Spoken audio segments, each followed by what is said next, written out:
A reading from Matthew, chapter 27. Now, Jesus stood before the governor, and the governor asked him, "Are you the king of the Jews?" Jesus said, "You say so." But when he was accused by the chief priests and elders, he did not answer.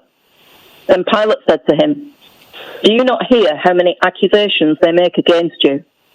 But he gave no answer, not even to a single charge, so that the governor was greatly amazed. Now at the festival, the governor was accustomed to release a prisoner for the crowd, anyone whom they wanted. At that time, they had a notorious prisoner called Jesus Barabbas. So after they had gathered, Pilate said to them, "Whom do you want me to release for you, Jesus Barabbas or Jesus who is called the Messiah?" Or he realized that it was out of jealousy that they had handed him over.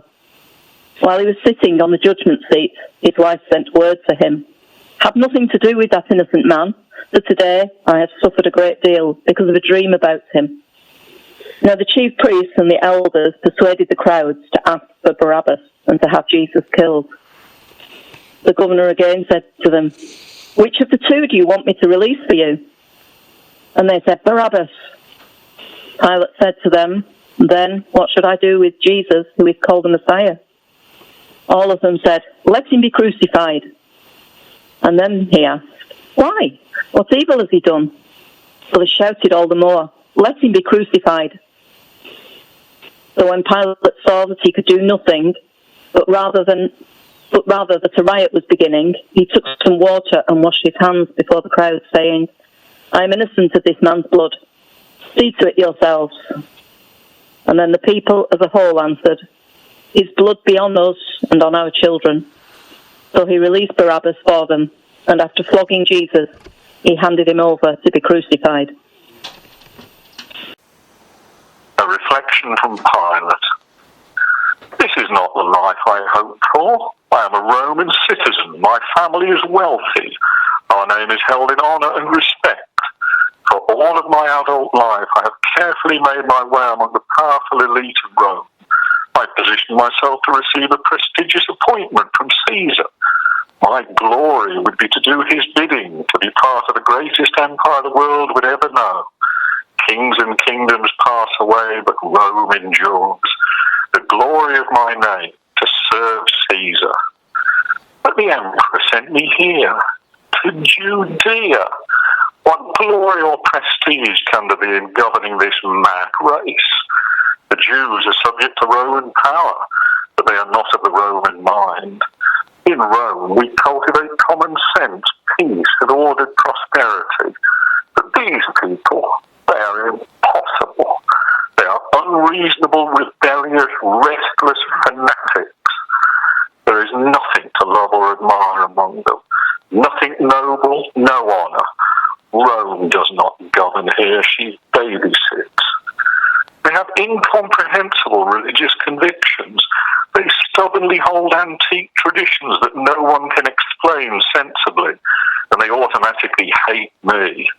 Not that it worries me. If I were loved by this mad race, that would worry me. They have no notion of Rome and her empire. They must be taught, but they will not learn. I have done things for the very purpose of angering them. I took their temple treasure to pay for an aqueduct I was building. Another time I brought the Roman standard into Jerusalem to their temple. All the golden shields inscribed with the images and names of our gods. How they screamed about defilement and desecration. They make my service here miserable. I make subjection to Rome miserable. It was springtime, and I breathed deeply the sea air wafting in from the Mediterranean to my palace in Caesarea. But the spring is always spoiled by the Passover festival. I hope the Jews would cause no problems during their week of celebration. Perhaps this spring would be different from the others. That's what I hoped. I journeyed to Jerusalem so I would be at hand in case of trouble. You see, their feast commemorates some deliverance in their ancient history, and their nation still hatches the occasional desert deliverer who would overcome the empire of Rome. Prudence requires a watchful eye at seasons when national spirit runs high. I was awakened early in the morning, just after sunrise, by the noise of their council, the Sanhedrin, the chief priests and elders, and an angry crowd at my gate. I recognized the mob spirit, dangerous and difficult to turn aside. They would be trying to lynch someone. I would have to play for time and let their passion cool before we could settle the business. The gate was opened and they burst into my courtyard. I walked slowly to my place. The moment needed calm. It was easy to spot their victim. He stood out, their target, the object of their concentrated fury. He was bound. I asked their leader what they wanted. He said this man was misleading the Jewish people, telling them not to pay taxes to Caesar and claiming to be their Messiah. How ironic to hear these Jews, who so hated paying taxes to Rome, charging one of their own with speaking against Roman taxes. Surely their real grievance lay elsewhere. Well, he might be trying to raise some money for his own treasury if he thought himself to be their Messiah king. I asked him directly, "Are you really the king of the Jews?" I wanted everyone to hear the sarcasm in my voice. It was a ridiculous charge, this Jesus of Nazareth, king of the Jews. The Sanhedrin and the chief priests were blind to their folly. I could tell this man had committed no serious crime, and I told the Jewish leaders so. No, they insisted. He causes unrest everywhere, from Galilee to Jerusalem. Is he a Galilean? I asked. I saw an opportunity to divert them. Galilee was under the jurisdiction of Herod Antipas, who just happened to be visiting Jerusalem. Herod was as close as they would ever come to having a king of the Jews. He was incompetent, but he was ethnic aristocracy of a sort, and Rome uses his type when possible. I sent this angry band to Herod, and I sent along an assistant to observe, just so I would know. I was glad to be rid of my problem while creating one for dear Antipas. But before long they returned. It seems that Herod, drawing from his deep wisdom and exercising his keen political mind, had mocked Jesus and taunted him, asking him to perform miracles. When the prisoner would not perform, Herod wearied of his sport. So he dressed Jesus in a gorgeous robe and sent him back to my judgment hall. I must say, the robe looked better on Jesus than it ever did on Herod. King of the Jews, indeed. Again, the chief priests and rulers of the people demanded a judgment. Their hatred for this man had not cooled. Again, I did what I could to put them off. I examined the prisoner again. You know, it is not easy, this business of judgment.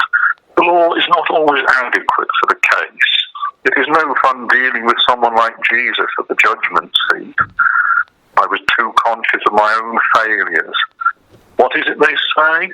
An innocent prisoner convicts a guilty judge. Well, I suppose it won't be the last time. To complicate matters, my wife interrupted. She called me aside urgently. She frightened me. She looked like the walking dead. She said she had dreamed about this man and told me to have nothing to do with it. She was terrified. I confess it unnerved me, but one cannot run an empire on dreams and visions. I could put it off no longer. I told them I found no fault in the prisoner. He is no threat to Rome. Oh, it's not just the taxes, they said. Jesus had transgressed some provisions of their religious law. Fine, I said. Try him in your council. Don't bring Jewish religious law into a Roman court. They were furious. They said their law required death. I was running out of diversions. Herod would not take the case. Their council would not take the case. I had raised my voice twice in evasion, but some things just will not go away. I did not think they really would insist on crucifixion. Rome crucifies Jews to make sure everyone understands who rules the world. Jews would not crucify a Jew. Every cross reminded them of a king they did not want and could never defeat. I just needed to give them a way out. I felt sure they would back down, so I proposed a compromise. I had followed the custom of releasing a prisoner to them every year at this time. I did so to demonstrate Roman kindness and to generate goodwill. I thought perhaps I could release Jesus to them as that prisoner. The chief priests would have none of it. The crowd cried for Barabbas, a thoroughly nasty sort, to be released instead of Jesus. I couldn't believe my ears. How they must have hated this Nazarene. I could not escape. I would have to release Barabbas, and still I had to deal with Jesus. My next thought was to have Jesus scourged. Perhaps some blood would satisfy them. The soldiers of Rome use a whip of several thongs with pieces of lead or brass or sharp bits of bone in the ends. They laid his back bare. In short order, the flesh hung from his back in strips, deep veins and arteries exposed. I brought Jesus to the mob. Surely his blood would satisfy their thirst. But again, I was wrong. They screamed for his death. The third time I told them he was innocent. But the crowd began to yell, "Crucify, crucify, crucify him!" They would be satisfied with nothing less than his execution. There was no room for evasion. I finally realized that the only way to be done with the matter was to release Jesus to the crowd. I called for my basin and washed my hands of his guilt or innocence for all to see. Then I turned him over to the mob. He was crucified. Nothing I tried would make it go away. The problem of Jesus always came back to me. It is not a thing to be proud of, not the way I hoped my service to Caesar would go. But I do not see what I could have done differently. Just bad luck, I guess. I console myself with the thought that few will ever know of this matter. A minor affair of a mad race in a backwater province. My name, when remembered, will be remembered with the glory and honour of Caesar, ruler of all the earth, and Rome, the kingdom that will endure. My voice, the voice of evasion, will grow silent, but my name will be remembered in honour, and not because of some unfortunate man who suffered under Pontius Pilate.